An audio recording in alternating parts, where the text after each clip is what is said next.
ACR Convergence 2023 registration is now open. Join us from November 10th to the 15th, either in person in sunny San Diego, California, or online. With 5 options to choose from, you are sure to find a pass that fits your needs. Book now at rheumatology.org. Welcome to ACR On Air, the official podcast of the American College of Rheumatology, where we have engaging conversations with leading rheumatology professionals on topics such as the latest research on rheumatic diseases, solutions for addressing practice management issues, legislative policies impacting patient care, and more. Here's your host. Welcome back to another episode of ACR On Air, the official podcast of the American College of Rheumatology.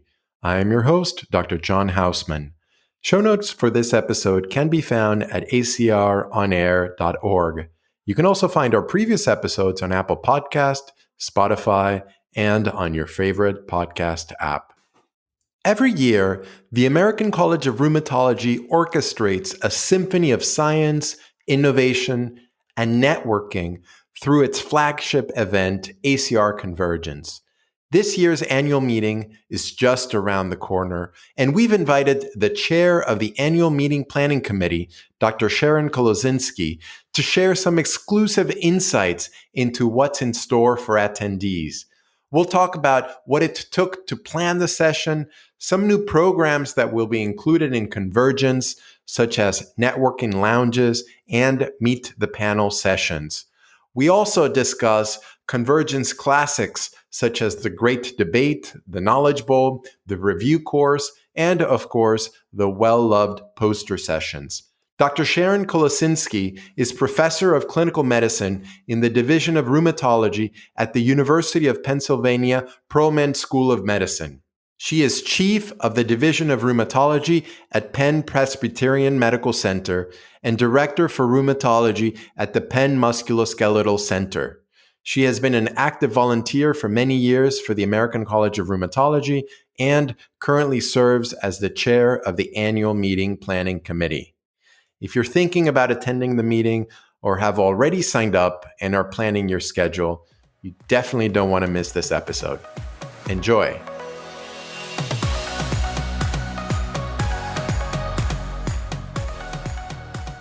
Sharon, welcome to the show. Thanks for having me back. I'm excited to be here. I gotta say, this is, I think, for rheumatology, the most exciting time of year because of Convergence. But before we dive into Convergence, I want to talk to you a little bit about what it took to get here.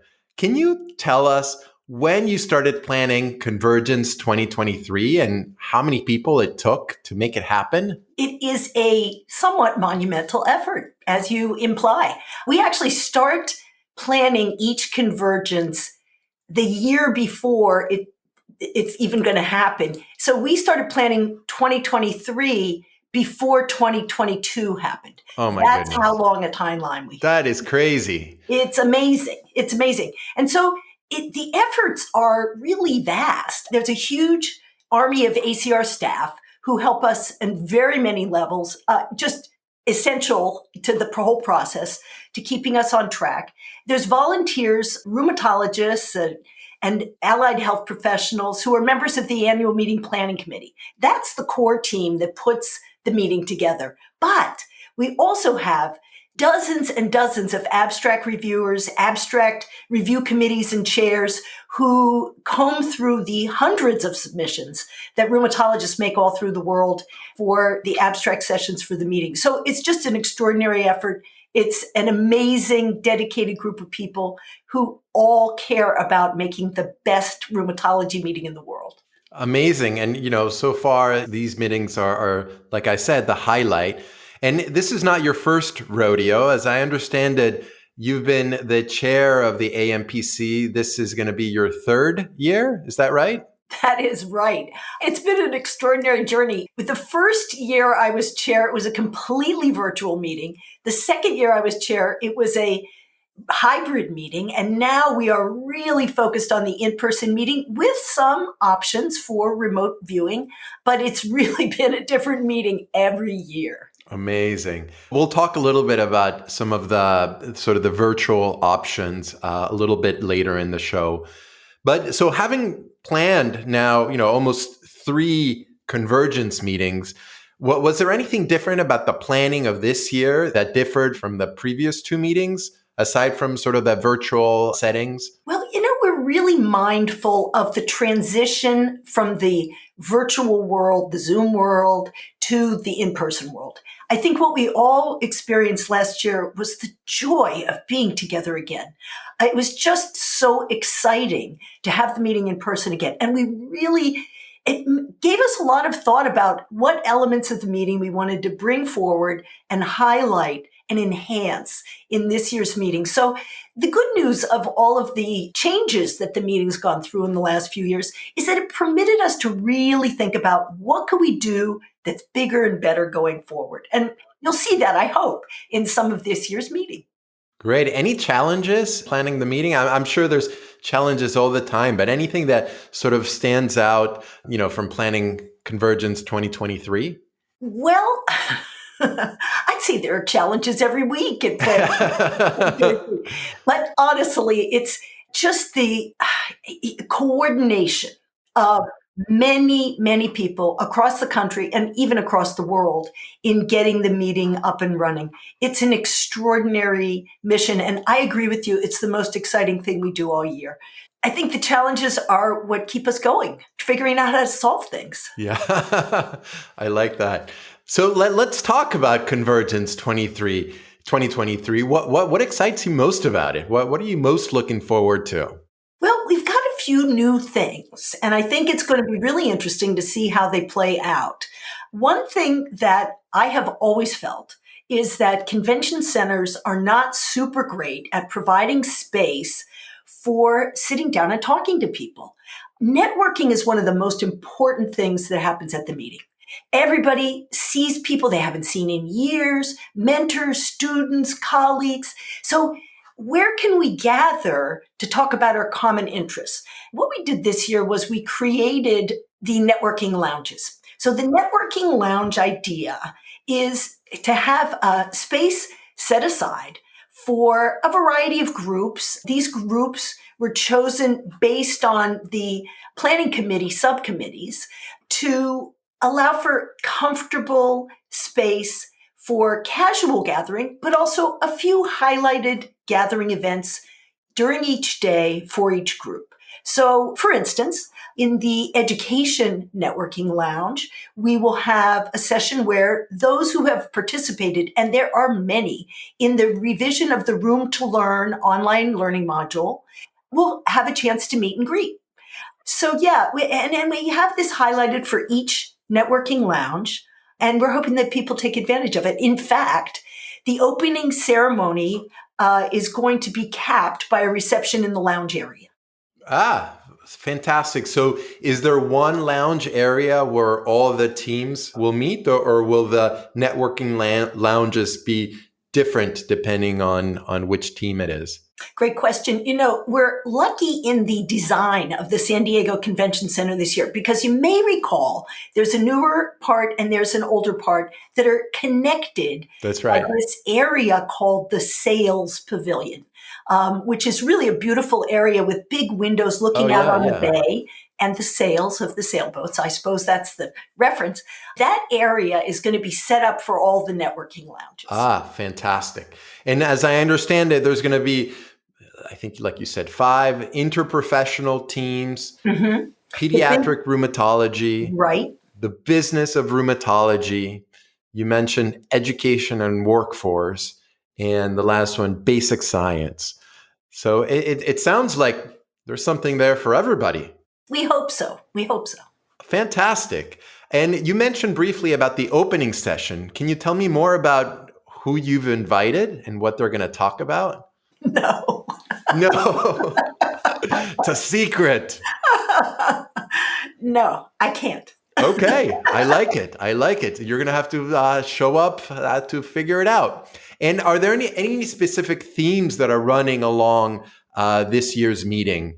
In the past, you've highlighted reproductive health as something that the ACR and Convergence wanted to highlight. I wonder about this year if there's anything in specific that is being highlighted as a theme. I'd say that there's really a broad offering in the meeting, but each year we kind of go over what has been on the agenda for previous years and want to ensure that we're picking up diseases and concerns of our constituencies that haven't been highlighted in the immediate past. So I will say there's some ILD guidelines that are coming out this year. We're going to have a session on that and further sessions on ILD, as well as myositis. So that will be a nice change from some of previous meetings where we didn't hear so much about those disease entities. Okay, fantastic. And aside from the networking lounges, are there other you mentioned about sort of new things that you're trying out for this year's meeting. What else can you tell us about that's not top secret? Well, we're really excited about our team science meeting rooms. So one of the topics of conversation this year throughout our committee meetings has been reinvigorating our commitment to our basic science colleagues and bringing them into the meetings and having a good opportunity for them to interact with each other and with the non-scientists throughout the meeting. One of the things, again, in this theme of mine of like creating spaces for people to gather, network, talk, meet, we wanted to set aside space for research groups, whether they be very formal research groups who have a funding and a committed agenda, or somewhat more nebulous research groups who might be interested in certain topics and diseases, to sign up for rooms where they could meet throughout the meeting. And we're really excited to see how this pilot goes. We're hoping that we really can bring more scientists back to the meetings and invigorate our commitment to science. So will this be specific rooms that have dedicated dates and times for people to gather based on various topics, or will they be just open all the time? Correct. They will be various specified dates and times for the various research groups, and we encourage people to join who are interested. Fantastic. And I totally agree with you about the importance of the networking aspect of it, because, that is certainly by far the most exciting and worthwhile aspect of the meeting is to meet everybody. And one of the places where that used to happen is the poster hall. In the past, there hasn't been a poster hall. What are you guys doing with the poster hall this year? The poster hall is back. Awesome. We're really excited. So here we've just been talking about sort of interest group meeting spots, but the poster hall is the meeting spot for everybody. Yes. Everybody. So we are delighted that it is going to be back in person, the big whopping poster hall, just like we all remember, so that we can walk up and down the aisles and just by chance run into people that we weren't expecting. We're really excited. The other thing about the poster hall that's very exciting, and I think a really important part of Convergence, is to highlight our young investigators, to have them have an opportunity to speak with experts who are walking up and down the aisle, with members who are walking up and down the aisle, with practitioners who are walking up and down the aisle, and talk about the latest and greatest in what we're doing in clinical and basic science. I am so excited the poster hall's back.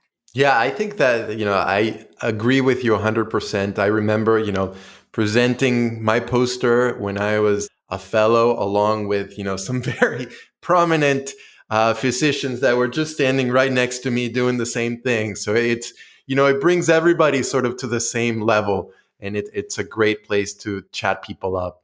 Let's talk about some of the other classics. The Great Debate. What can you tell us about that? Indeed. The Great Debate is going to be centered on therapy for GCA. I think this is a clinical area that is a question and a conundrum for a lot of people, especially as we have seen some of the new data in recent years about different treatment modalities, when to bring them on board. I think that it'll be an important and interesting and fun conversation as usual. And I also saw there's a pediatric Great Debate. I don't know if it's just me that I had missed it in the past, or is that a new thing? It's a new thing. As I it turns love out, it. a lot of constituencies want a great debate. It's always a great format. And Yeah. our speakers always rise to the occasion by having really entertaining as well as informative discussions. So we're looking forward to that. Yeah, and for this one, it's something I was looking at the schedule yesterday is combination therapy versus step up therapy for juvenile idiopathic arthritis, which is a topic that we deal with on an almost daily basis in pediatric rheumatology, and it should be a lot of fun. Yep. Yep. And yeah, I was taking a look also at the review course. I love that on Saturday morning with a lot of great information, including inflammatory eye disease, transition, thrombotic microangiopathy. There's the great Marcella Ferrata talking about relapsing polychondritis and ankylosing spondylitis, systemic sclerosis, reproductive counseling, viral infections. The review course is, it's always a little bit overwhelming because you're sitting in a classroom for 6 hours, but it's always refreshing because you learn a little bit or a lot about all of these things that we see, on a daily basis. Well, I love the review course. I think it is one of the gems of the meeting because it is always a selection of incredible speakers and experts giving us the latest and greatest in a highly accessible way. And I think that fellows rely on it for learning in the first place as well as review. I think all of us rely on it for a spectrum of talks, maybe with some subject areas that we're not so familiar with. We mix both real fundamental cornerstones of rheumatology with maybe a little bit more of things that we don't see as often. And I think it'll be a great mix of speakers. And one of the things that I was also excited to see is the Global Summit, which also happens before the meeting on Friday, which is, has been in, I guess a newer part of Convergence. And that has been really eye-opening in getting an understanding about how rheumatology occurs in the rest of the world. Because, we certainly have a very privileged perspective of rheumatology in the US when we have access to all the labs and all the medications available. And just hearing from others that are practicing rheumatology elsewhere, it's been amazing. I think the Global Summit has been a resounding success of an addition to this meeting. I totally agree with you that hearing the voices from all over the world of how rheumatology is practiced, maybe especially in less developed countries where we in the US really don't understand or have knowledge of the challenges that our colleagues around the world are facing. I think it's really, really eye-opening. It has been a very important dialogue that we've begun. And I cannot say enough about the efforts of the planning committee for the Global Summit. Evelyn Shea's been extraordinary. And I think the group of global collaborators that she has brought together has been just fantastic. I think we're looking forward to a great Global Summit again this year. Fantastic. Yes, me too. And also looking forward to some of the other classics. I saw that the Knowledge Bowl is still there. Oh my goodness, we're so excited about the Knowledge Bowl. We've been working so hard on it this year. I gotta say, it's funny, we had a great turnout of teams, of people requesting to be part of the Knowledge Bowl this year. I wish we could run it all year long. There's so much excitement.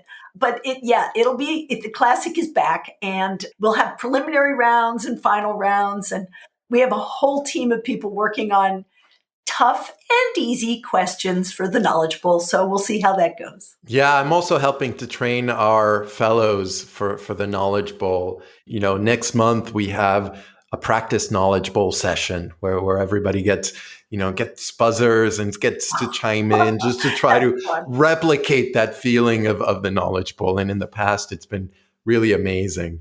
Other things that you're looking forward to in this year's Convergence meeting? Well, one thing is we've added a day. We've added a day back to the original length of the meeting so that people have more options for when they come and go, what they sample, and to basically be able to add more science. So we're really excited about that. I think that is going to provide more space as well for networking and gatherings. and frankly, parties and get together. And it's San Diego. I'm so And excited it's about San that Diego. too. Yeah, yeah. It's such a great locale, such a walkable city. Lots of super great weather. The waterfront, the Gaslamp District, all the restaurants. I think it's going to be a great location. So you mentioned it a little bit at the beginning of this talk about having opportunities for those that are unable to attend physically in San Diego. Can you talk a little bit more about that? Sure.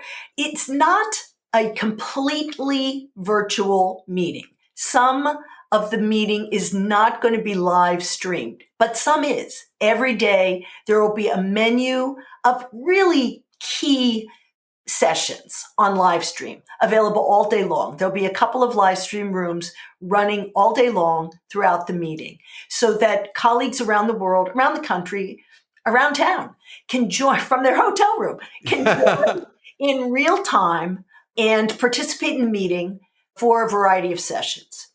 In addition, all of the sessions will be recorded and available on demand rapidly. I can't say exactly what the timeline will be for turnaround for each individual session, but indeed last year we were able to turn it around pretty quickly within the same day.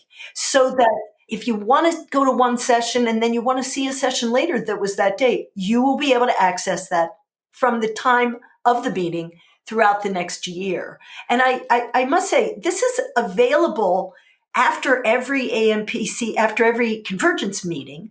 And I think people just don't know about it. Those recordings are available throughout the time the meeting's running, but afterwards as well. So if you miss a session, it's there for you. I really encourage people to take advantage of that. So if you purchase a pass to attend in person, you still have access to all the lectures for the next year. Correct. Is that right? Yeah, exactly. Amazing. And then if you purchase the virtual package, you have access to some of the sessions live and to all of the sessions, again, for the Correct. next year. Mm-hmm. Exactly. That's amazing. And for people that are still unsure about whether, they want to make the trip to San Diego, how else can you convince them? What else are they going to be missing out on that you want them to know? Well, I think there's just such a super great lineup of sessions. One of the session types that we're piloting this year is called Meet the Panel. So this year, because again, we started planning for this meeting well over a year ago, we knew we were not going to be able to do Meet the Professor, which everybody may remember as a great part of in-person meetings that, of course, disappeared in the pandemic.